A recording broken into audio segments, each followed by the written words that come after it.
मैं अपनी जिंदगी के इख्तिताम पर हूँ। मैं शायद अब मजीद नहीं जी सकता। अब मुझे वो करना है जो मैं करना चाहता हूँ।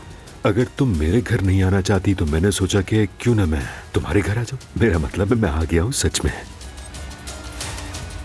ये तो वाकई हैरत की बात है कि उमर ससुराल चला गया है। उमर की ये हरकत समझ नहीं आई है मुझे। आप भी तो हमारे साथ रहते हैं, इसमें कोई अजीब बात नजर नहीं आती। तुम यहाँ क्यों बैठे हो? तुम्हें देख रहा था मैं।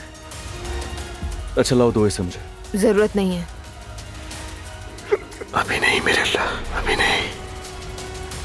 हमारी सारी फैमिली को इनवाइट किया है। हम उसके साथ बिजनेस कर रहे हैं। वो एक बहुत अहम शख्स है। शाम बखैर। शाम बखैर। मुझे यकीन नहीं आ रहा नूर। क्या आप एक दूसरे को जानते हैं? जो आखिरी खत्ताती मैंने खरीदी थी वो नूर फातिमा की ही थी। अब्दुल्ला साहब, आपकी बेटी वाकई बहुत हुनरमंद लड़की है।